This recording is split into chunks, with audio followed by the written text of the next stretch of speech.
Stephenie Meyer. Come on, you girl. Who says that? I have a very full desk today. First order of business. Hi, my name is Steph. Welcome to my channel. This is Cursed or Crushing It, where I tell you if I think that books are cursed or crushing it.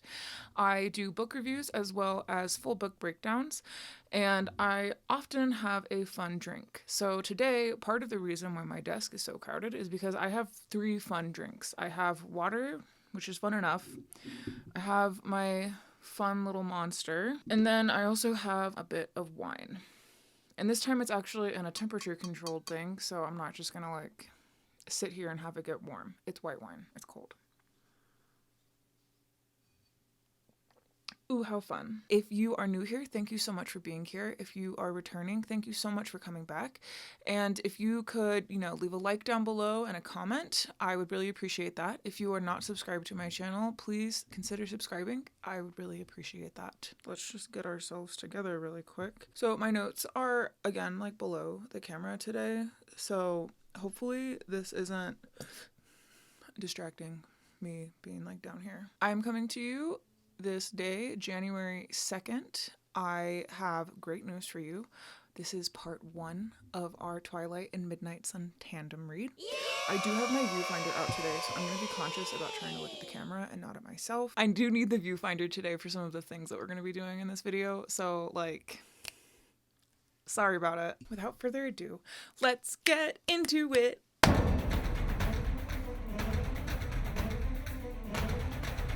So the first thing that I have to talk about, it's something that literally everyone has talked about. Did I seriously bend? Yeah, I did that, didn't I? Whatever. So this is Twilight, right? You can see it right there. How many pages is this? 403. So this is almost bang on 400 pages of book. Okay. And now this is Midnight Sun. Midnight Sun, if you can't tell, is appreciably thicker than Twilight. This is the books from the side. So obviously Edward has a lot more to say than Bella does. And this is not, the first time that this comparison has been made. I feel like so many videos that I see about this where people are mentioning oh my God, this book is so much longer. Oh my God, Edward had so much to say. Yeah, of course, Edward is a vampire. Edward has a million thoughts a second. Just so you are aware, this video is going to be full spoilers for the entire Twilight saga.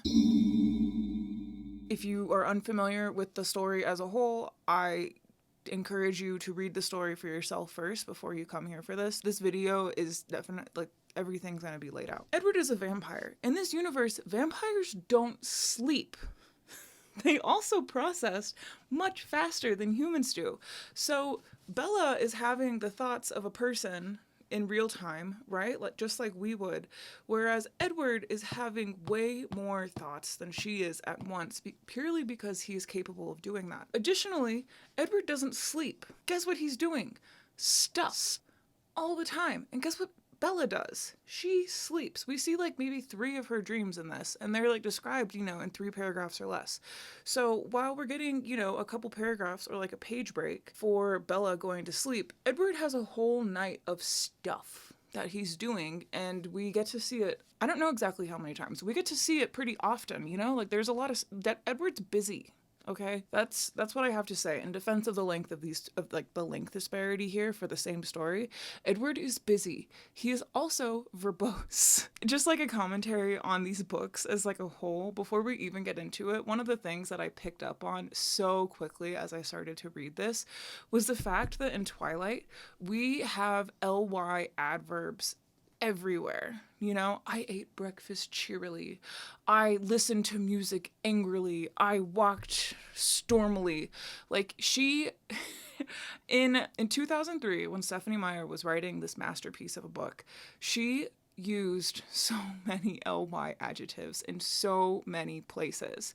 And then, wouldn't you know, 15 years later, when she wrote the companion to this book, she had, I bet you'll never guess, but she had 15 years more experience with writing when she wrote this book. Isn't that crazy how it came out 15 years later and she had 15 more years of experience? I know. In this book, in Midnight Sun, in this book, there is a profound lack of ly adverbs In fact, I pointed out like the first one that I saw, and it was well over 150 pages into the book. We had our first LY. It was stormily. Not only is Edward having a lot more thoughts, he is written by someone that has 15 more years writing experience than Bella. So I am here to tell you, I think, my hot take, all of the LYs in here that really cut down, you know, like 10, 15 words a piece, every single one of those was expanded upon in here, pretty much, except for the word stormily, I guess, so far. But, like, all of those were expanded on in here. So that's, like, every single time we're describing something, we're getting, like, 10 to 15 more words. On top of that, Edward is having many thoughts a lot quicker than any human can really have these thoughts in real time when we're having conversations. So we're getting all of that. So, therefore, I stand by it. Edward has a lot to say. And I will go through a couple of instances, too, where we see the dilation and part of the reason why this book is so much thicker than Twilight. Let me just kind of get into this. So, as you can tell by me brandishing these books around, you can see that there is tabbing on both of these books. So I've gone through, I've done a quite like deep read on both of these, and I have compiled it together into notes. So hopefully I won't have to like look through these too much in here. I have both of these tabs. And so the categories of tabs that I have in here, there are a few. For Twilight, our categories are wolf and vampire stuff. Awkward Charlie moments, because there are many. Dramatic Bella. I've actually run out of tabs for this already. Outfits, because Bella loves an outfit. Instances where Bella is down bad for Edward. Bella sounding like an alien. And then Bella using Jacob. That was our most recent addition to the tab collection. Bella, you know, does all of those things. All of these things happen a lot. And then in Midnight Sun, our tabs are for dramatic Edward. So Bella and Edward are both extremely dramatic. We have tabs for thought reading. I have a tab called Just Vampire Things. This is like when they do lore drops, either about themselves individually or like lore drops about vampires in general in this universe. So Just Vampire Things. I am tabbing every time Edward and Alice have a significant conversation, because they do have quite a few, and those are the things that really move the plot along, I would say. I have another tab that is in a similar color to the one actually I used in this one for Edward Loves Bella. And then the last tab that I have on here are iconic Edward moments. So I will say that dramatic Edward, I've run out of tabs on that one for this color as well. They're both very dramatic people. And then Edward being down bad for Bella, I've also run out of tabs on that. I don't know what we're going to do for the rest of this book, but we're going to figure it out. So whatever. Interestingly, when these books start, like even before we get into like the meat of the story, Twilight starts with a quote from the Bible, which is interesting. This is a reading from Genesis chapter 2, verse 17. But of the tree of the knowledge of good and evil, thou shalt not eat of it, for in the day that thou eatest thereof, thou shalt surely die. My God, I probably should have tried to read that out loud before I tried to just do it here. Oh my gosh, my notebook. I've been rambling for too long. But so, in Midnight Sun, this is a stark contrast where we go from our table of contents, boom, story, no quote. Although there is a very touching dedication to the readers, so that's fun. Thank you, Stephenie Meyer. I appreciate it. From one Stephenie to another. Bless. But anyway, I thought that was kind of poignant that we started out with like the Bible in this one, and then in Midnight Sun, it's like, no Bible for you. So the first tab that I put in both of these books is about both Edward and Bella being kind of overly dramatic in the first moment that we meet them. So Bella is giving her death quote that she says at the beginning of the movie, "I'd never given much thought to how I'd die." The quote changes. So dramatic, Bella. And then the first thing that Edward is talking about, or I guess thinking about really, is he is sitting in school. It's like on Bella's first day of school, so it's kind of fast forwarded a little bit. Edward is sitting there in school, and he is talking about suffering the tedium, quote unquote, of high school, and he is just like resenting his existence. And we find out from his point of view, like really quickly, that this is just like an average Monday for him of, wow, I really hate school. I wish I could sleep. If I could sleep at all, I would sleep during these hours. Is this technically my sleeping time? We start out with him just kind of like resenting that he has to be at school at all, which he chose to do this. And then also he is just like hardcore resenting his existence parents in general. Zooming back just a little bit though to Bella, she chronologically starts first. So when we first see Bella, she is on her way to Forks, and she's like not worried about like the plane ride. She's not really worried. She's worried a little bit about leaving her mom, but she knows that her mom's going to be in good hands with her stepdad, Phil. But so she is like really only worried on this journey about having to spend an hour in the car with her own father when he drives her from the airport to his home. The only thing that she's really worried about in this moment and like in this whole situation that she's embarking upon is having to make small talk with her own father. So, okay. She's sitting there in the car and she's kind of thinking to herself, because her dad is also really comfortable with like companionable silence like she is, which is really good for her. She is like in the car thinking to herself like, ooh, I really want a car. But she's also thinking like, I don't really have money. And so like an alien, of course, like the thing that she actually says in this moment is, the thing that she's actually referring to in this moment is the scarcity of my funds. Like, okay, that sounds weirdly formal for a 17-year-old, but okay. Right as she's like thinking about this, her dad decides, which her dad may read minds, we don't know. But her dad decides to tell her, like in this exact moment where she's had this thought, that he, surprise, has bought her a truck as like a homecoming gift for her. You know, it's scarcity of her funds. Like free is going to fit in that always, right? And we find out that he bought her a truck that was built in either the 1950s or 1960s, he doesn't really know which one, from his friend Billy Black. Bella, like, as she's asking about this and learning about the truck, she's, like, definitely looking down her nose at this gift and, like, kind of at her dad in this whole situation until she learns that the truck is free to her. Which to me just like reads as very selfish, because she's like, oh, is that good enough? Like, oh, do I even want this? Oh, I don't know. Oh, it's free? Oh, thank you very much. Yeah, no, I definitely want this. Like, to me, that just comes off as an extremely selfish thing to do, given that your dad knew that you needed a car and he just went out and bought one for you. And he didn't just buy you a car, he bought you a whole truck. He bought you something really useful. So, like, you know, come on, Bella. Maybe be appreciative. Charlie follows up saying that he bought this truck for her by saying that he bought it so that she would be happy. And I think there's a lot to unpack there, right? This is kind of like a Stardew Valley-esque kind of vibe of like, oh, I got you this gift because I want you to be happy. But like, that's not how that works, right? And I mean, Bella's depressed, so like, good freaking luck.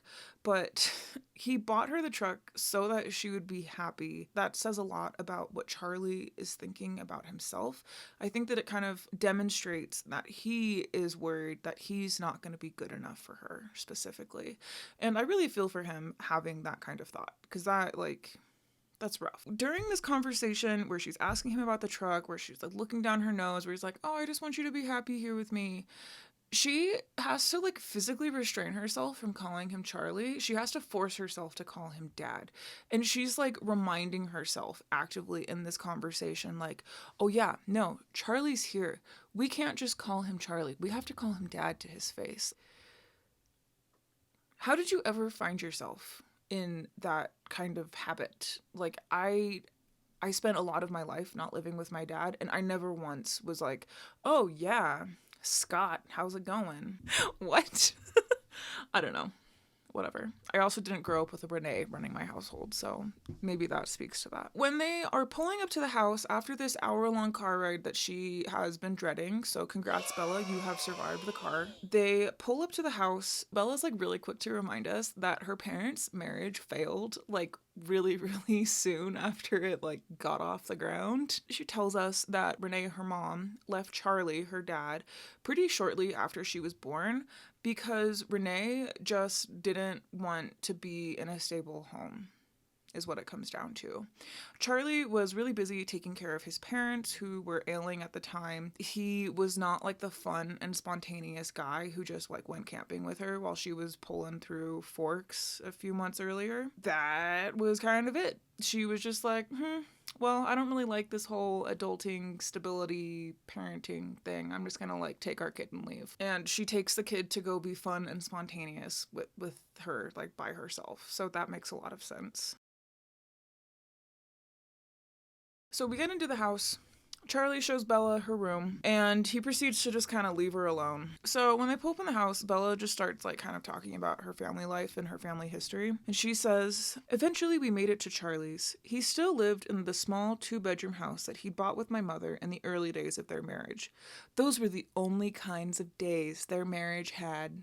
The early ones." There, parked on the street in front of the house that had never changed, was my new to me, truck. It was a faded red color with big rounded fenders and a bulbous cab. To my intense surprise, I loved it. I didn't know if it would run, but I could see myself in it. Plus, it was one of those solid iron affairs that never gets damaged, the kind you see at the scene of an accident, paint unscratched, surrounded by the pieces of the foreign car it had destroyed. This is marked with our Bella sounding like an alien tab, just mind you. So she's snarky and she's just like sitting there like, oh yes, this iron affair. Oh yes, I could be queen of the road. Kind of. Whatever. She makes it inside. She's getting upstairs. Charlie sees her to her room, which is the same room that has always been dedicated to her in this home. She goes over to her window. And she proceeds to, quote, let a few tears escape. Again, like an alien. Like, it's like she's staging her own life here. It's just really, like, hilarious to me that, like, in her own, like, thought process and her, like, inner thought, she's like, oh, I'll just let a few tears escape. It's just like... like, in this moment, Bella is, like, really dreading having to go to school the next day, which she's arrived here on a Sunday. Wait, our first prop has entered the chat.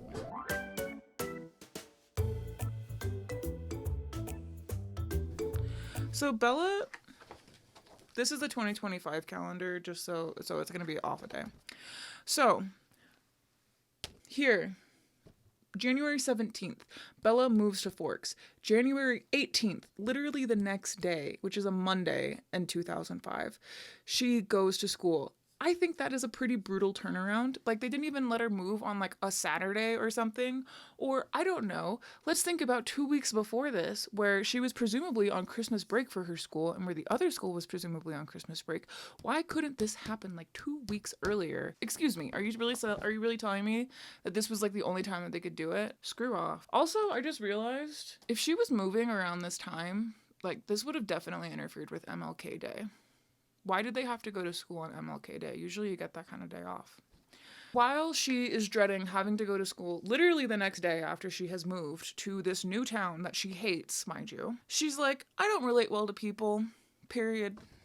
Like, ooh, that's some foreshadowing. Okay, that's real subtle right there. Bella doesn't relate to people at all. Oh my gosh, she's so cool and quirky. The next day, she gets up, she goes and does the whole thing. She shows up at the school totally expecting to just fail at everything. However, in this same moment, she is also totally thinking that she is, like, better than everyone else around her, because her first period class, which is English, she goes in, she gets the reading list, and she's like, she's like, you know, looking at it, flipping through it, it's a list. She's like looking at it and she's like, oh, I've read all of these. How fun. I was hoping for a challenge, but I guess it'll just be easy. That's fine too.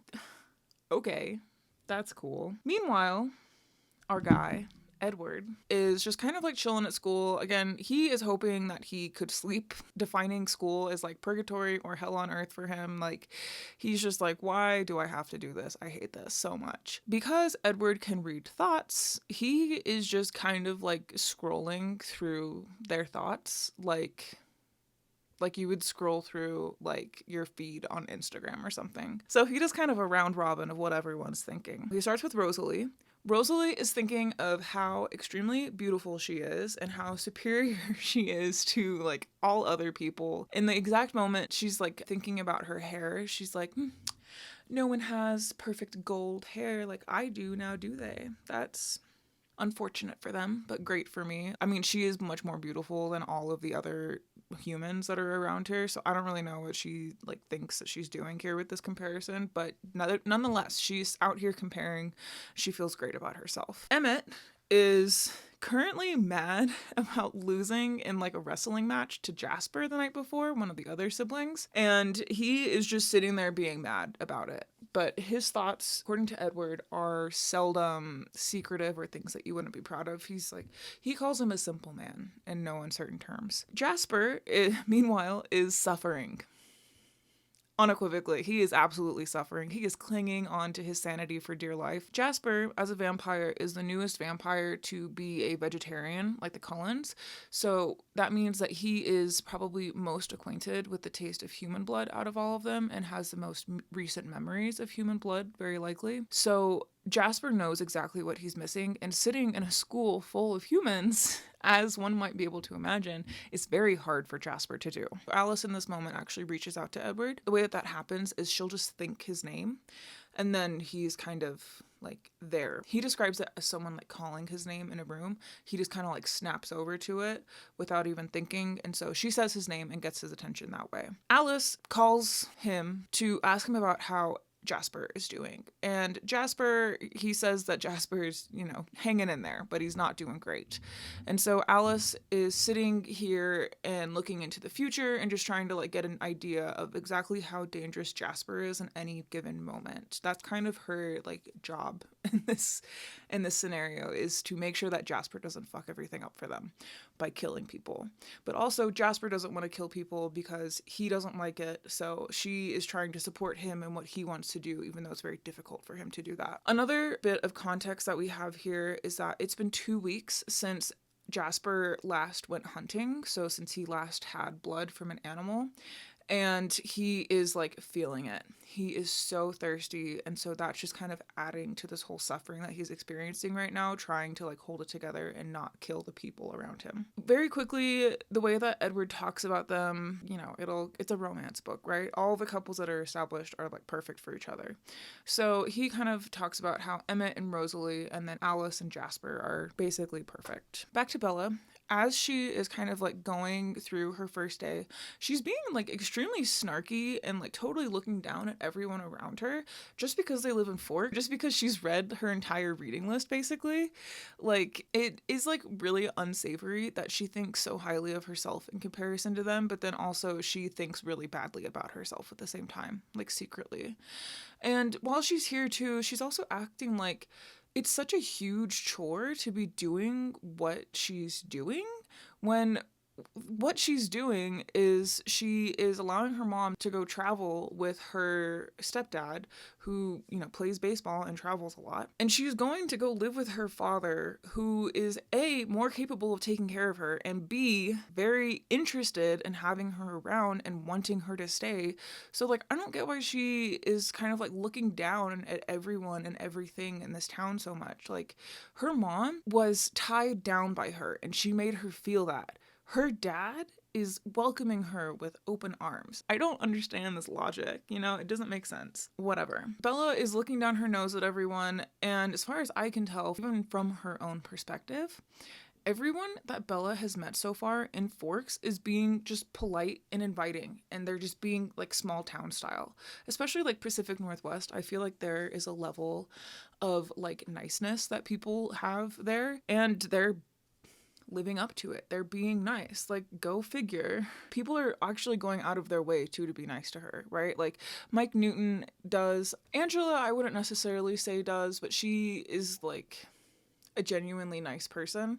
So when she decides to not say anything to Bella out of like embarrassment for herself, she's also like kind of like, I would say, being very considerate towards Bella and how she might feel. So it's a quiet way to be nice, but it is still being nice. And resisting her own urges to be nice to Bella and accommodating of what she may want. The people of Forks, Bella, they're not that bad, okay? They're just like us. And so throughout this day, Edward is sitting in class and he can tell that there is a new student around. So he is receiving, the audio of like everyone's thoughts basically in his head. And he knows that there's a new student around because everyone's like super excited about it. And he like sees her through their faces and he's like, well, she's kind of plain. What's the deal with this? I just need to keep an eye on this one, and we'll see if she's scared of us. And once she's scared, whatever, threat neutralized. We just need to keep an eye on this new person for a few minutes. So when he realizes that he can't hear her thoughts, that's when he becomes interested. Basically, up until he makes that realization, Edward doesn't care at all about what Bella is doing or what she has to say. So it's now lunchtime. Bella is being taken over to lunch by, a couple of her new friends that she's made in school who she's looking down her nose at. And she is kind of like lured into Edward while they're in the lunchroom, just kind of from across the room, because he's sitting with his family and she is sitting with her new friends. He is realizing in that moment, like, oh, I can't hear her thoughts, because she asks Jessica, she's like, hey, who are those people over there? That table of beautiful people, who are they? And Jessica's like, oh, those are the Cullens. That's cool. They think that they're better than everyone else. That's Rosalie, that's Emma, that's Jasper, that's Alice. They're all siblings. Oh, that's Edward. And so when she points out Edward, she thinks the name Edward. So Edward instinctively looks over. And he can hear Jessica's thoughts. That's literally what called him over. But as he turns to look at Jessica, he realizes that where Bella is, it's just blank space, that he can't hear her. And so Edward kind of starts freaking out. And then at that point, Jasper is becoming kind of a bigger threat in his own way, because he is having very specific ideations about a girl that is right near them, too close to them probably. And so Alice kind of creates a little diversion. She gets up and she kind of jostles him out of what he's doing, because she knows that will help, because Alice can see the future. Alice, at every single moment we are able to describe her or have any sort of physical description on Alice, we are reminded that Alice is the tiniest human to ever exist amongst any human ever. And we should never ever forget it. Alice, for all intents and purposes, is 2.5 feet tall and weighs 5 apples. Or no. How tall is Hello Kitty? Hello Kitty's 5 apples tall and she weighs 3 apples. Alice is the size of Hello Kitty. She's tiny, okay? Just don't ever forget it. Alice is the tiniest person ever. And so somehow, when they're all sitting here in the lunchroom, Edward does not notice anything about Bella beyond the fact that he can't read her thoughts. He doesn't notice her scent or anything remarkable in the lunchroom, which is kind of crazy. In this moment, in this scene, when we're being introduced to Edward through Bella's eyes, at the same time, on the other side, on Edward's perspective, we are introduced to his role in his family, because Emmett is kind of sitting there and he's like, hey, the new person scared of us yet? Or anyone telling her about us? And Edward is trying to play it cool, but he is I can't get a fucking read on this girl. Oh my god. What? How are we gonna do this? He's saying that there's really no reason for concern with her yet. No one's really saying anything big or intriguing about them. And so they're just yeah, no, everything's cool. But so here enters our next prop.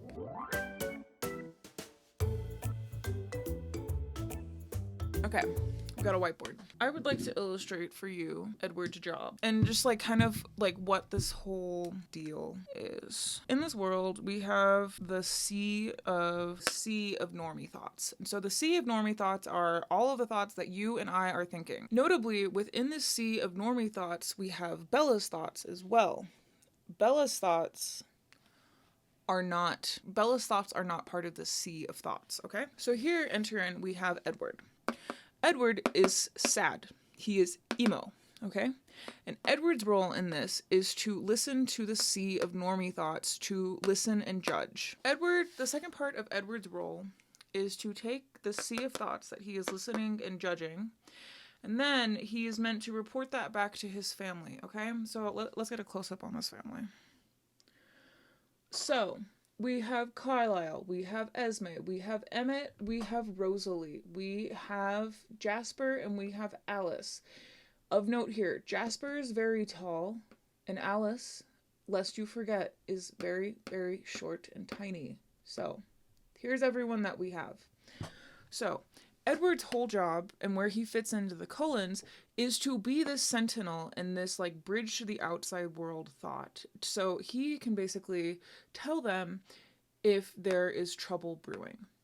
Notably, Alice, our gal down here, our tiny little lady, she also has this role. However, she sees the future, so she sees after a decision has been made to come after them.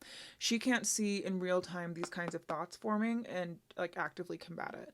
They can only respond to what will happen if they stay on that trajectory. So the whole reason they're doing this is so the Cullen tribe can stay in loving bliss with each other inside of this heart. You might notice here, also these ones don't really have faces because I drew them too small. But Edward here is unhappy. Edward is unhappy because he is not in a relationship. He is not part of this wedded bliss that everyone has going on in the Cullen tribe. Edward is not a part of this. Edward just contributes to this, okay? But so importantly here, Edward is our sentinel. Okay, and so he is making sure that the loving bliss down here stays loving and blissful for all the vampires that are in love. Alice, while she has the same job, she is in a relationship, notably, right? She is within the heart. So Alice is happy. Edward is not. They both have jobs. Does everyone have their notes written down? I'm going to erase the board. Okay. After lunchtime, after we have established that Edward cannot hear Bella's thoughts, Bella goes to biology. And in biology, Bella meets Edward officially for the first time. And Edward is weird as hell. Edward is super duper weird. Edward won't even say 2 words to her. Edward is very off-putting, very weird, and she's like, okay, well, something's wrong with this guy. Meanwhile, Edward, in that exact same moment, so Bella walks in front of a air vent when she comes in. In the movie, they depict it as a fan. I'm not really going to talk about the movie too much because the movie is its own deal. When she walks into biology, she walks in front of a vent that's blowing heat because it's January. You don't need a fan in January, just mind you. And that air vent pushes her scent towards Edward. And Edward, as soon as he smells the scent that is coming off of this lady, he is like, oh my God, I want your blood. I can't think about anything else right now except for how much I want to kill you and how much I want your blood. So that's not good, right? Edward is sitting there. He's plotting to kill her. Not only is he plotting to kill Bella in this moment, he is also plotting about how to take down basically everyone else at this school. He's thinking to himself, do I take out the classroom of students beforehand? Do I take out the teacher first, then the students? Do I just wait for this hour to be up and then I lure her back or I follow her home? He's like, how exactly am I going to get the blood out of that gal and into me? That smells amazing. Here we get the entrance of how critical Alice's job is for the sake and for the safety of the family. Alice is supposed to make sure, using her future sight, that none of her siblings or anyone, including Carlisle and Esme, which they fulfill the role of parent, her job is to make sure that no one kills anything or encounters anything that is going to put them at too high a risk to, start killing things and drawing attention to the Cullens, basically. So she is supposed to be able to see those kinds of things coming from, miles away. Ironically, in most cases, she just needs to worry about Jasper killing people because Jasper is the one that struggles the most. However, because Jasper has been struggling on this day, Alice is so incredibly focused on him that she did not at all notice all of the paths that were going forward for Edward, with him killing the entire school, killing his entire classroom, killing just Bella. She doesn't notice any of this at all, which is just absolutely wild. That just goes to show you exactly how focused she was on Jasper in this moment. From here, Bella goes to her last class of the day. So we have had an untold amount of classes before lunch, and we have 2 exactly after lunch. She says that this is her 7th hour. I don't know if that means it is the 7th class or if it's the 7th hour in the school day, because it just does not, this whole school schedule just does not make sense to me. I have looked it up. I know that there are some schedules that have a 7 class a day thing. So I'm going to stand down on that one, but this is a weird schedule, okay? So Bella has 7 hours in a day. She calls them hours. So she has 7 hours in her school day. Only 2 of those hours are after lunch, okay?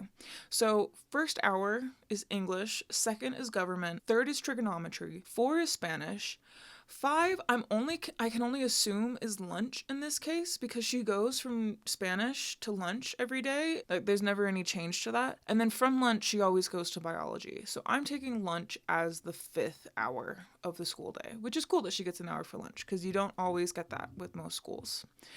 So 6th hour after lunch, obviously, she goes to biology with Edward. And for 7th hour, she has gym with Mike Newton. Mike, during this first day with her, he introduces himself at the end of the biology class for 6th hour. He introduces himself at the end of biology. They figure out that they're both in gym for 7th hour, and they head off together. And that day, Bella is really glad that she does not have to participate in gym, even though they definitely had a uniform for her. They just like gave it to her. They didn't make her dress out or anything. And she's able to watch everyone play volleyball.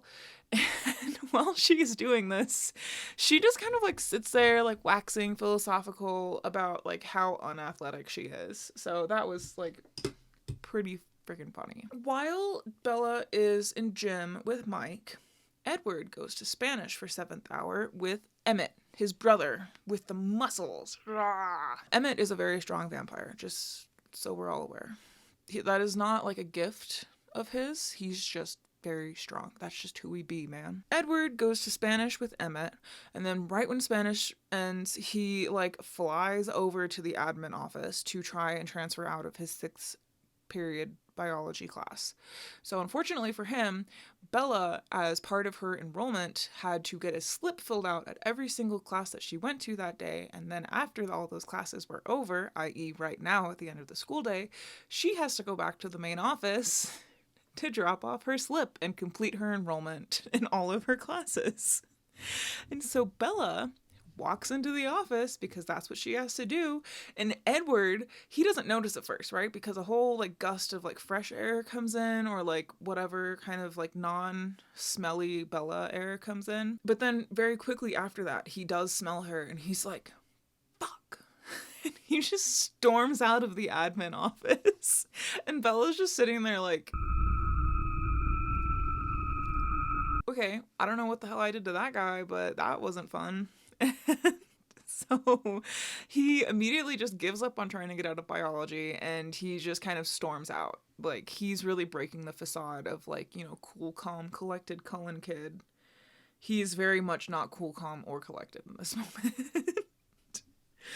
And so from Bella's perspective, when she returns her enrollment slip, she sees Edward, and then he just like storms out angrily. LY, because like right after he sees her and he realizes that she's there, he just storms out of the building, and suddenly she's like in tears, and she's feeling really, really bad about herself. She's feeling like bad about Forks in general, when literally the only person who's been mean to her at all, which I would say that Edward is being very mean and very unwelcoming, he's the only one that's doing that. Literally everyone else is very interested in her. They're very welcoming to her. Like, if there's one guy with like a stick up his ass out of a whole town that's being really nice to me, if I was like new in a small town, I would probably not focus on the one guy that's being a dick, to be honest. You know, I'd probably focus on someone like Mike Newton, but that's why they wrote the book about Bella. Edward, at this point, he is battling with his desire to just like kill Bella and just drain her completely. So he literally runs away from his desire to kill her. And Alice kind of warns him off about what he might do if he's too close to Bella. Yeah, Edward like literally runs away from his desire. He leaves for like an entire week. He just literally, like, they drive home from school and he gets out of the car and just runs away. Goodbye, Edward. See you around. See you whatever. Yeah, Alice warns him, you know, if you stick around, like, something bad's gonna happen. Like, you know, she warns him that something is coming if he doesn't take some action. So he literally runs away from that. And it works out great, right? Because Bella's fine. So the next day at school, this is gonna be, like, the only time that this happens, mind you. Bella notices that Edward isn't there, and she's like, aw, yeah, I'm free, I'm safe. This guy isn't here who's like super angry at me for no reason. Like, well, bam. Suck it, Edward. You're not here. I'm gonna live my life. So she like flits through the day. She's having an amazing time, and Bella doesn't really say a lot, right? Like we just kind of get that she's excited about it. I've probably said more words about it at this point than it were written in the book.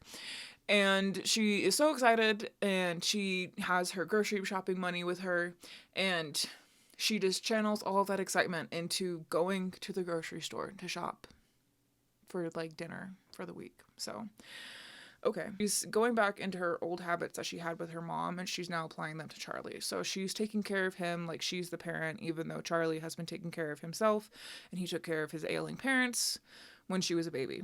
So she's just kind of stepping into that role. It's very comfortable for her. So like whatever, as long as she wants to do it. After she gets home from grocery shopping, this is where we have those infamous emails from her mom, if you are familiar with the series. So her mom emails her like several times, and she's like, "Hey Bella, I need my shirt. I don't know where my shirt is. Where is it? Is it like in the wash somewhere? Did it like get taken to the cleaners? Like where's my shirt, girl?" Mind you, Bella's been gone for like 2 days at this point. Why doesn't her mom know where her own clothes are? Because Bella's been doing laundry.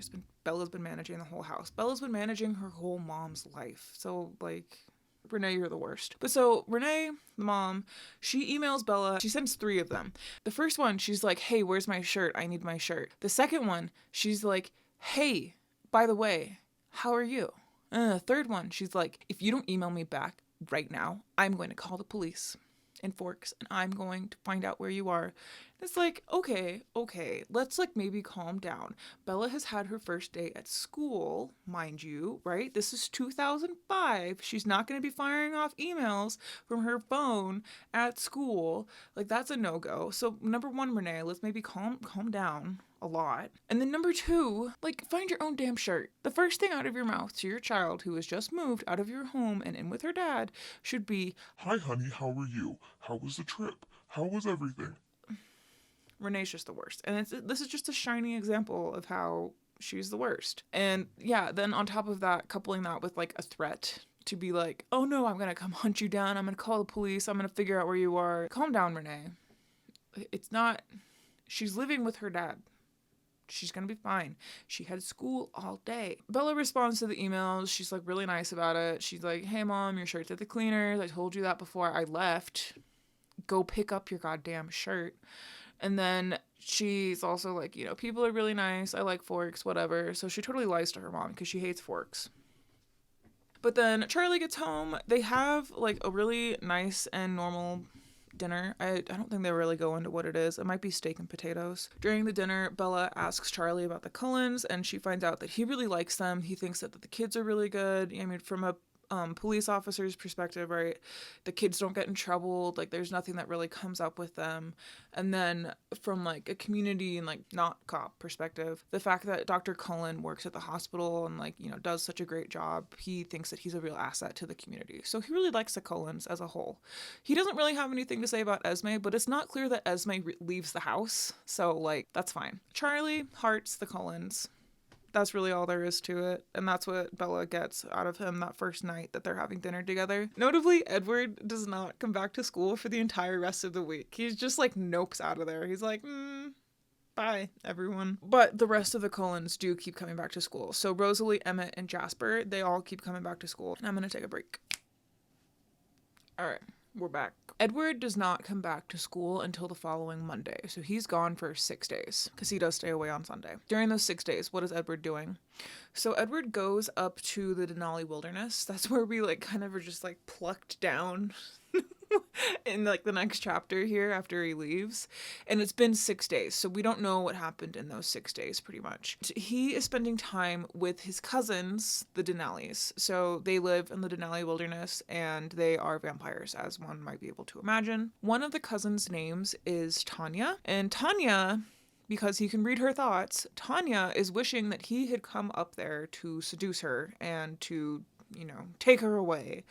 But he is like, nah, no, I'm not here for that actually at all. I don't find you attractive. Sorry. She takes this on the chin. She takes this really well. She doesn't get angry. And in fact, actually, she, in a very surprising like twist of events, Tanya ends up giving him this like pep talk to kind of be like, yeah, you should go after what you want. You deserve happiness. Like, you know, you're good. You're a good guy. You deserve good things. And I just really have to wonder if she knows exactly what she was encouraging him to do in this moment, with encouraging him to like face whatever was troubling him and saying that he, you know, he deserved like good things and all that kind of stuff. I am really wondering if she knew that he was running away from his love for a human, and that he was specifically running away from his desire for someone else, because I feel like she probably wouldn't have like encouraged him to go deal with whatever was bothering him if she knew that it was like literally another woman, when she like not 10 minutes ago was just trying to seduce this man. So I think that that's like really funny to think about those kinds of optics. The next week on Monday at school, Bella notices that there are 5 bodies at the Cullen table, because she has fallen into the habit of every time she enters a lunchroom to kind of scan over to the Cullen table and take note on who is or is not there. She likes it when she can see 4 people at the Cullen table. She does not like it when she can see 5. So when she sees these 5 bodies at the Cullen table, she is instantly like depressed or like anxious, like just generally having like a very, very bad time. She loses her appetite. She just gets like a soda or a lemonade or something. She just like is instantly having a bad day. We have no idea what her day looked like before this, but she's like instantly having a very bad day now from having presumably like a very neutral one before this. Jessica notices that Edward is there as well, and Jessica's like, hey, Bella, Edward's looking at you. The first response that Bella has to this is, oh my god, is he angry? Is he angry at me? Does he look angry at me, Bella? I think that's kind of a wild question to ask. Like, I get that she's like depressed and anxious and like very anxious about Edward because of how he behaved to her the last time he saw her, right? Like acting super angry and then just like storming out of the classroom. Like, I get that she's apprehensive of him, but to kind of make that leap, I think is pretty wild, because like, let's keep in mind, she's met this man once. And they didn't even really say anything. I don't know. If it was me, I'd probably chalk it up to a bad day. But then again, I'm not Bella Swan. I'm not the icon. My pronoun is she. I could never be her. Right? So that's, you know, that's its own thing. Now, on Edward's perspective, since Alice is aware of the threat that Edward poses to Bella, she is watching him closely. So Edward in this moment is getting the Jasper treatment. Everyone is kind of like anchored around him. They're making sure that he can't smell her. They are watching Alice is watching his decisions. They're doing whatever they can. And Edward is like, wow, I like really feel for Jasper right now, because this really sucks. This is the same day where there is snow outside, and so there's like there's snowball fights happening. Bella is terrified of this. She uses a binder to like shield herself. She's like, ah. It's snow, girl. It's fine. Snow lands on top. It's whatever. Alice is watching the future like very, very closely, in such a way that she knows that when Bella is about to look over at them, and so she is able to tell them all, like, you know, act natural. We need to, like, Bella's about to look. She like pulls this like chunk of ice that like, and she like throws it at Emmett, but she throws it like a vampire would throw it, right? So it like is faster than anyone can actually perceive it, any of the humans in this lunchroom, and it like breaks off of like a corner, and people are like, whoa, what just happened? Like, no one's suspecting the Cullens because they're like out in the middle of the cafeteria, whereas this like ice chunk just exploded over, like, you know, in a completely different area. Whoa. But then they like kind of sprinkle like ice and stuff on themselves in the process of doing that, and they just look like extremely picturesque at that moment that Bella like looks over at them. So that's cool, and that was extremely staged. In this moment, because they know that Bella knows that something is weird about Edward, they are kind of watching her like a hawk.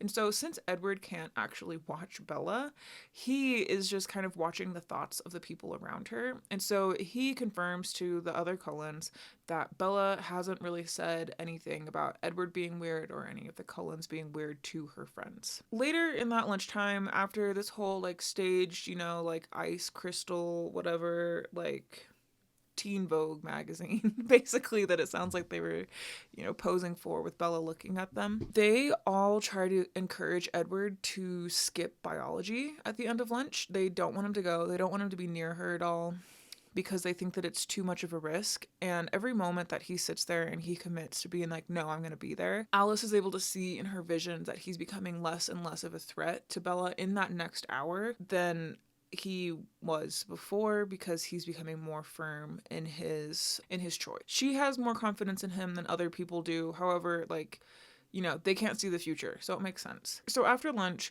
they go back to biology, and this is where we have the really, like, nice and cordial conversation that Edward has with Bella, where he's like, hi, I'm Edward Cullen. It's so nice to meet you. I'm so sorry for being rude. And she's like, what? What just happened here? Like, no, like, you hate me. What? Why? This makes it very hard for me to hate you back. Why are you being so nice right now? Like, this is weird. Bella's, like, given whiplash in this moment. And meanwhile, Edward is just, like, clinging with both hands to his control that is, like, slipping through his fingers, it seems like. From here, we have kind of, like, the conversation that happens in biology. So this is the one that they have over the microscope during the lab. I have a lot of feelings about this. The fact that they are moving a microscope forward and backwards to each other across the table and, like, jostling it. Don't do that. Ever. That is not how that equipment should be used. Just right off the bat. Second of all, you shouldn't be handling slides with your bare hands. I get it. It's like class slides, like whatever. But if you get fingerprints on there, you now have your fingerprint that you're just looking at through the microscope. You need gloves if you're handling slides. You do not want fingerprints. I don't know what to tell you, but whatever. So, in this biology conversation that they have, we have more visuals, right? So, and this will just be like kind of in order of what's happening. So we have our first slide on the table. And so since this is a conversation that's happening actively between the two of them, and it's happening in both books simultaneously, I'm going to try and give like a breakdown of what's happening versus how each of them are responding at the same time. Okay, so in this corner we have Bella, and then in this corner we have Edward. Have I written this too small? Maybe. So in this corner we have Bella, this corner we have Edward. Here in the center we have what is happening and what is being said, and then we're going to have thoughts for each one on the sides. So, first order of business, we have our first slide. Edward offers Bella the slide. Bella just kind of stares at him because she doesn't know like really what's going on with this. First slide. Woo, sorry. And then over here, okay, hopefully you guys can read my handwriting. But so we have our first slide. Edward offers the slide to Bella. Bella just kind of sits there and stares at it. And on Bella's side, she's like, oh no, does he think I'm stupid? Whereas on Edward's side, he's like, oh shit, did I just scare her? That's not good. So, okay. But so they look at the slide. Bella identifies it as prophase, which she was right. Okay. So she identifies it as prophase. And, you know, she's sure. Edward asks to check. After Bella identifies this first slide as prophase, Edward immediately is like, oh, hey, do you mind if I check that? And Bella is like, she's offended. That was that sound. She's like, what the hell's wrong with you, dude? Edward confirms it, and then he also writes it down. And Edward is staying very focused on the task at hand at this point, so, like, go him. So he confirms the prophase, and he writes down the answer, because he's the one with the paper in his hand. But then immediately Bella notices how nice his penmanship is, and so she's like, oh, whoa, dang. That's pretty cool. So, like, he should write for this assignment. I don't want to mess up our paper. So, that's cool. From here, we go on to the second slide. Okay, so we go to the second slide from here. And Edward clocks it as anaphase, and he writes down that answer immediately. And so Bella, having just learned from the first part of this whole interaction right here, she's like, oh, hey, can I confirm that? And so she takes it. They slide that microscope over, and she takes it and she confirms this. So this is like the same kind of rinse and repeat for the third slide. After she confirms it, she replaces the slide. She takes off the second slide and she puts on the third one. She identifies that as interphase, and then Edward is like, oh, hey, can I confirm that? And she's like, yeah, sure, whatever. And he confirms it and writes it down. They don't really go over the 4th slide or the 5th slide, so that's an interesting cell cycle right there, but whatever. I mean, that's kind of fair. I think, like, it would be kind of redundant, I think, to go over the last 2 slides, especially if it happens basically the exact same way as this. But so these two, Bella and Edward, they are the first ones to finish the assignment. So they kind of start talking about Bella's home life a little bit. Bella calls out Edward's eye color, and he's like, "Zoh, you weren't supposed to notice that. It's the fluorescence." No, he doesn't say that in the book. Does he say that in the book?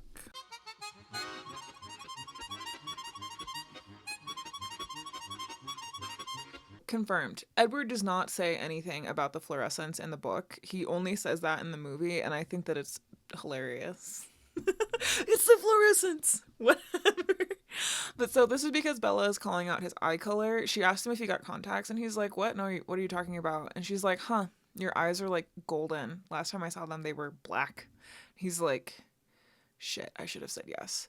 So that's funny. Bella starts sharing a little bit about her home life to Edward because he's asking about it, and she just kind of like mystifies him like completely with how little sense that she makes like in any facet of her life. According to Edward, Bella makes the least amount of sense. Her decisions, her thoughts, her actions just do not make any sense to this man, which, I mean, to be fair, she is an alien, which is why she has, you know, a whole bunch of orange tabs for her acting like an alien. I need my notes back, excuse you. So as they're sitting there just kind of like talking about Bella's home life, and she's kind of, you know, giving him the down low about like, oh, my mom married Phil, all, you know, yada, yada, yada, I'm here because XYZ. The biology teacher shows up, and he immediately is just like, Edward, why didn't you let Bella work on this assignment at all? Don't you think that she would want to learn something too? And he's thinking to himself like, come on, kid, like, you're the worst, I hate you. So that's pretty funny. He accuses Edward of just not giving Bella a chance to learn the lab and learn the cell cycle for herself. But then Bella kind of speaks up, and she, you know, like one of the few times that she actually speaks up for herself or anyone else. She tells I think his name is Mr. Varner, but she tells the biology teacher that she had done that lab before at her old school, and that, you know, she was just like, she knew what to look for and like what she was looking at. So then he's just thinking to himself like, oh, well, okay, I get, like, this is Edward's part, right? But so he's thinking to himself like, okay, well, I guess it's good that she's paired up with Cullen, because then at least the other kids can learn something for themselves. So that's like kind of weird. I have very limited experience educating anyone. If I had a student that like knew things and was more advanced than my other students, I don't know if I would like be this salty about it, you know? Like, that makes my life easier as an educator, and then I can help that kid that knows a lot learn even more, or comprehend maybe a little bit more, by buddying them up with someone who doesn't know as much. So then they can help teach that person. That makes my life easier. That makes everyone's life a little bit easier. Maybe they'll make a friend. I don't know. Just this man's whole attitude towards having 2 advanced students in his class is not at all what I would expect from like an educator. So maybe he's a shitty teacher. I don't know. It seems like he might be, but I don't know this man. He's fictional. It's fine. But yeah, anyway, this man is like frustrated that he has another smart kid. Oh, woe is him. Interspersed with this conversation, after we get past this disruption, Bella and Edward are discussing why she came to Forks specifically, and she's discussing that she did it for her mom, to let her mom go be with her stepdad and stuff. And in this moment, Edward is like kind of shocked, and he is like kind of reeling, I guess, inside of his own head about the fact that Bella is extremely selfless in her actions, and he is like both really impressed by this and very intrigued by her because of this. And so Bella, after their limited interactions, she now has a crush on Edward, which I don't get how she would. This man has been so hot and cold to her. He's been so like rude, with literally one time being nice to her. Like, I guess a pretty face can make up for a lot of things, but I don't know if it could actually make up for something like that for me personally. But then again, I'm not Bella. Somehow, some way, Bella has a huge crush on Edward now, after they've had like one nice conversation. And I honestly can only attribute this to the fact that he has like vampire magnetism or something, or maybe just Bella magnetism, because yeah, like this man is not acting in like a crushable way, I guess is the way to put it. Next period, When Edward is in Spanish, Bella's in gym. We'll go to Spanish first with Edward. He learns exactly how close he came to breaking when he talks to Emmett, and Emmett starts remembering how Alice was ditching out of her own class and like walking across the grass and like this dazed, like she's like looking at the future. She was walking across the grass towards the science building to go get Edward or to go stop Edward. So he came that close to breaking and to, killing Bella and everyone else. That's like kind of incredible that it came that close, I think. While they're sitting there, the two of them kind of have like this silent, somewhat one-sided conversation, but Emmett tells Edward about how he had his own singer. So that's the term for this when a human smells especially good to a vampire, they're called a singer. Their blood sings for that individual. But so Emmett starts talking to Edward about his own singer that he had at one point in the past and how impressed Emmett is with Edward for resisting this pull and this urge to drink her blood at all. He was saying that if it was him, it would have been done already. The Spanish teacher whose class they're currently sitting in, Miss Goff, it doesn't matter. She can tell that like something is up with Edward and she just excuses both of them. She's like, hey, Edward, are you okay? Emmett, do you want to go help your brother? And she's just like, yeah, you guys are dismissed. That's fine. Just go away. It's cool. Which makes no sense, right? So, like, Edward is sitting there, like, the couple times that he's been in Spanish, he's like, oh, yeah, my Spanish is far superior to the Spanish teachers, which, like, okay, yeah, go off. You are, 100 years old? Wow. I'm surprised you didn't learn more languages, Edward. Suck on that. He is like, oh yeah, my Spanish is so great. Like the Spanish teacher doesn't really care. And then for some unknown reason, this like Spanish goodwill extends to Emmett and they both get excused from class because it seems like Edward's having a bad day. That makes total sense. No. But so then at that point, Edward goes to his car for the remainder of the school day to listen to violent music. I really hope that it's Linkin Park. There are a couple times actually in this book where he like goes to his car to like feel something or to not feel something. It's hilarious. Like I can just imagine him sitting there like gripping the steering wheel, just like okay. He goes and he listens to some violent music. I sincerely hope that it's Linkin Park.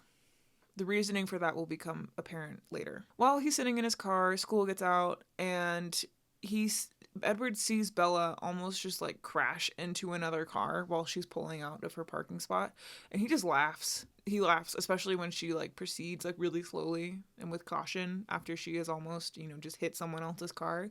He's just like, ha ha ha, that's so funny. She thinks she's a threat. She's really not. I'm sorry, in a big iron truck, Bella's a threat. Everyone's a threat in a big iron truck. I don't care who you are. From here, saying in Edward's head, he is very conflicted about Bella, and he is just extremely back and forth about her, just like he is with her in real life. He is extremely conflicted inside, and he is like, his hot and cold to her face that he's doing is a direct reflection, I would say, of the war that is happening inside of him between wanting her blood but also wanting to protect her and like have some claim over her like life, not like her body. Part of the reason, right, on this like side disparity that I talked about before is the fact that the Cullens don't sleep. And so this is a part where this lack of sleep is going to start to get highlighted. So that night, after he's back from school, after Carlisle is back from the hospital, the two of them go hunting together, just the two of them. One thing about this book that I think is really interesting is that you don't ever see the Cullens hunting as like a family, like a whole family. They only go out in pairs. At least that's what we really see them go out, is in pairs. So it's actually really funny thinking about Stephenie Meyer as an individual when she would have been writing this book, because who else goes out in pairs, and only pairs? Think about it. Edward and Carlisle, they are out hunting pretty locally, it sounds like. They're just trying to like stay on top of their thirst. Edward drinks enough blood to where he says that he feels like soupy and swollen. Like his body can't change because he's effectively like a sentient rock as a vampire. But yeah, he says that he feels like soupy and like bloated and like kind of off kilter from the amount of blood that he's drinking, because he's trying to sate his thirst enough so that he won't be in danger to kill Bella. The next day, after Bella has basically decided that she has a crush on Edward, she rushes to school like an alien, because she says, I rush to school, and not just for the stimulating learning environment. Like, Bella, come on. Not even Bella. Stephenie Meyer, come on. You, girl, who says that? I want to go to school, not just for the stimulating learning environment. Like, okay. She just wants to see Edward again, you know? Like, oh, whoops, woe is me. What high schooler does not go to school some days just because they want to see their crush? You know, if anyone says that that never happened to them, they're lying. It's as simple as that, you know? Whatever. So this morning when Bella is, you know, hop, skip, jump into school to go see Edward, she, you know, it's icy out this morning because it's cold. It's January in Forks.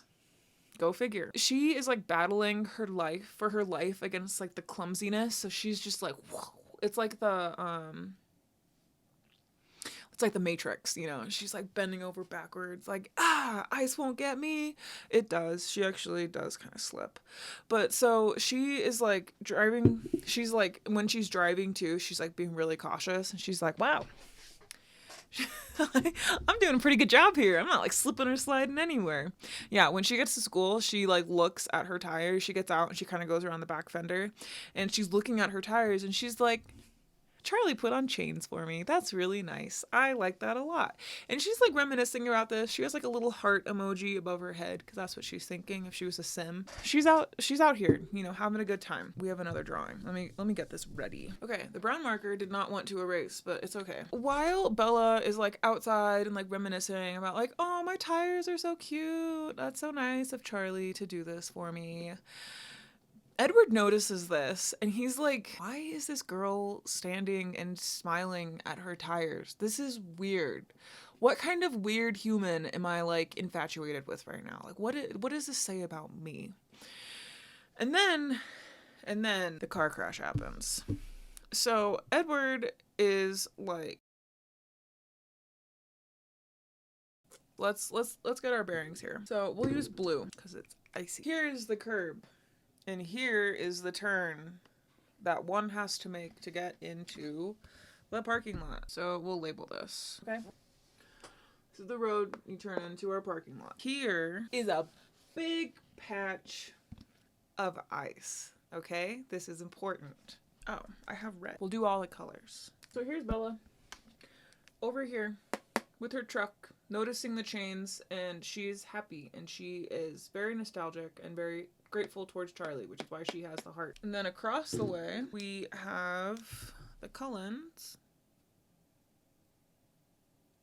Wait, is this about to turn off? Across the parking lot from where Bella is, we have the Cullens. They are at least like 4 or 5 cars away. But so for simplicity's sake here, they are away from Bella, right? We have all of them. Remember, Alice is very small. And then we have Edward over here with the hair, right? What happens is this. Oh my gosh, I almost just wrote my husband's name. This is our final player. We have Tyler, who is in his mother's van. Okay? So, Tyler starts up here, and Tyler hits this corner that goes into the parking lot. He hits this corner too fast. So, Tyler slides across the ice to Bella, who happens to be standing at exactly the wrong spot to be crushed by this van, okay? Oh, sorry, I'm gonna write that we slide. So the van comes up and slides on the ice. So, as this starts happening, Edward comes and intercepts. Oh my gosh, that was with the viewfinder. So then Edward saves Bella, okay? And Edward, it's important to know that he is panicking throughout this entire thing because he can see the crash right before it happens, and he is panicking about what is going to happen if Bella gets seriously injured and starts bleeding a lot in this parking lot.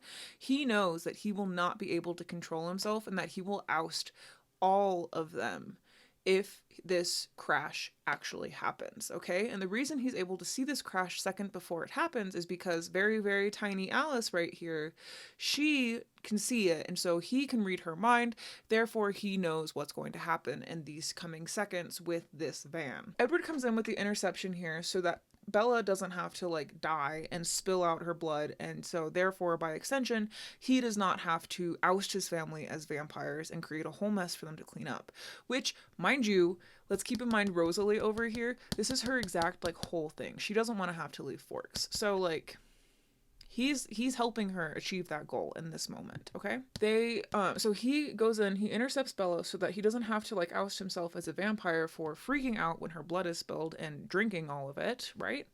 So he does this, which in and of itself is like very conspicuous, especially for Bella. This man just appeared by her side and lifted a van off of her. That's not something that happens in like polite society or ever, right? So he goes over there, he saves her, but then because of this, the rest of the four Cullens, maybe minus Alice, but like probably including Alice, the rest of the four of them, they are big mad. Big mad. Because they're like, wow, dude, okay, so great, congratulations, you haven't just drank all of her blood, but also now we're gonna have a bunch of questions about why are we, like, how did you get over there? How did you pull a van off of her? You know, she is alive now and she's alive to ask questions. So, like, how are you going to explain this to her, sir? Like, this is not okay. This endangers us. This endangers us just as much as you killing her in that exact same moment. Cullens are big mad about this situation. Not cool, Edward. Okay. Anyway. So, because of all of these things that happened, because Bella and Edward are inside of the crash, right? When everyone is observing what is actively happening, you know, this car crash is happening because there's more than just these 6 people, or I guess 7. It's the entire school because everyone's showing up for school that day. Everyone starts freaking out. They're like, whoa, Bella, are you okay? Bella, are you okay? And they're like, Edward was here. What? Since when? Right? But they don't really pay him any mind because that's kind of like the whole thing about the vampires is people naturally don't want to be around them or like associate with them. I guess that's like kind of part of their plot armor. So it's like a whole thing, right? But so people don't really want to be around them. And therefore, people don't really like ask about them. So no one is that concerned about Edward. It's pretty much just Bella, at least in terms of like the student body. So they call an ambulance and it gets there, right? The EMTs, they give Edward attention. They are doing their job. Edward does not allow them to do their job though. He was like, no, I'm good. Like, I'm not banged up at all, you guys. Like, you know, you should really talk to Bella though, because it looks like she hit her head. And he's like planting the seed that Bella has hit her head and that she might not be remembering things correctly. You know, she might have a concussion. Like this, it really might be bad. So we need to make sure, like Bella might have some weird thoughts after this. I wonder why, Edward. Through Edward's finagling, he is not taken to the hospital via ambulance. He is able to ride in the front, which is good, right? Because if they try to take any of his vitals, I don't think that Dr. Cullen could cover that one up if they tried to take his vitals. Bella is taken in the back of the ambulance to the hospital. Edward gets to go into the front. He is doing everything that he can to suggest that she has a head injury because she is being adamant in this moment that he was nowhere near her before this accident happened. And he's trying to gaslight her and say like, no girl, I was there. I was right here with you. Like, don't worry. I was here all the whole time. And she's like, no, you were not. I know what I saw. And it was not you. It was a van. So, yeah, that's a whole thing. But so as they're like going through this, as she's like getting loaded into the van and as like things are rapidly evolving, there's a lot of stuff kind of converging at once, right? When an accident happens, a lot of things happen right after. But so during this whole thing, Edward and Bella strike a deal for Edward to exchange himself, to like explain himself a little bit in exchange for her blind cooperation in this moment. In exchange for her to say, yes, Edward was standing right next to me. Yes, Edward helped me. No, Edward is not hurt. she is saying, you have to explain why I'm lying for you right now. I don't take kindly to this. He knows exactly like which nerve he has to touch with her in terms of like promising her information in order to get her cooperation and for him to get his way in this moment. So Bella then, because of the suggestion, she gets triaged and treated and like worked up for head, brain, and neck damage. And she resents this intently. Especially when Edward is wheeling his way out of this with the EMTs, because apparently his dad knows the EMTs, which is kind of crazy. It's a small town, whatever. So somehow in this situation too, like despite him being in the scene of the accident and like the EMTs really wanted to talk to him, he doesn't get worked up at all, and no one is like adamant, no one in this situation is adamant that he needs to be worked up. Like no one tries any harder to follow up with him. So because of this, as Bella's being like loaded into the van and as they're dealing with her, he's able to, and they use the word quietly here, he's able to quietly rearrange the body of the van into something that's not shaped like his literal hands, because he used them to save Bella, right? So his literal handprints are in this car right now. Somehow, so no one noticed that, right, when they were going to get them. They were like, whoa, Edward, how'd you put all your handprints in here, right? But then also the idea that this is happening quietly on like any level, right? So you have Edward in one corner. He's made of stone. You have a van in the other corner, which is made of metal. I feel like stone and metal grating on each other and like moving like that, I feel like that's gonna make a lot of sound. So the idea of this being quiet in any capacity and him thinking that he's being sneaky is preposterous. Like, I'm sure, you know, the only way that this really makes sense is that everyone in the vicinity just suddenly went deaf, or everyone on the opposite end, everyone just started screaming and it just covered up the sound of metal being rearranged. I'm sorry, metal work is not quiet work. I don't care if you're made of granite. I don't care if you can just like move it around with your hands. That is not quiet work, especially if you're using what is effectively a rock to move the stuff. So the fact that that's, quiet, whatever. But in this moment, like his siblings are seeing him do this and they're just looking on like, yep, that's the right thing to do. Good job. Good job. Good job, Edward. So, God, it's so funny. The warped kind of sense of reality. So, whatever. When Chief Swan arrives on the scene, he is freaking out, right? Understandably. His daughter just got hit by a car. Yeah, that's a good reason to freak out. And for the first time in his life, besides with Bella, actually, so for the second time in his life, Edward is challenged and realizes that he can't read everyone's thoughts. Like, he realizes this because he can only get an impression of Charlie's thoughts and not actual, like, words out of them. So when Charlie first rolled up, Edward thought that he was completely beyond words, but then he quickly realized, no, Chief Swan is not beyond words, because he could hear him talking. Edward can get, like, a general impression of what Charlie's feeling. So when Charlie pulls up, he describes hearing, like, just panic in his mind, but not any specific words. So when he looks at Charlie, or I guess listens to Charlie's mind, he more hears the emotions and like the general vibe of what's running around in his head, but he can't actually hear the thoughts and like the spoken thoughts in his head. All of this time, Edward just thought that Charlie was dumb. He was like, yeah, he was a man of few words, a man of few thoughts. And it's like, no, actually, you just can't read his mind like you can everyone else's. And you were just being too cocky. And how's that feel now, Eddie? So Edward, when they first get to the hospital, fast forward, Chief Swan has escorted the ambulance to the hospital, and things are locked and loaded, right? So Bella is being seen. Tyler's also being seen because he was also injured in the crash because his car was the other crashed car. And Edward is just kind of there doing damage control for himself. So before Bella is seen by Carlisle, before like anything kind of happens, like while she's being admitted into the hospital, and I think into the emergency department, Edward is able to intercept Carlisle before he actually gets to Bella. And he intercepts him by like going through radiology and stuff. So Bella has already had some x-rays done of her head. They see that there's like no damage, but Carlisle is like thinking to himself like, God, there's so many like healed contusions on here. Like, how many times did her mom drop her? Which, having some introduction to Renee, I'm sure it was a lot. Renee's the worst. Anyway, Edward intercepts Carlisle and they talk about what happened. Edward basically coaches him through what the story is, because that is very important that they're all consistent here.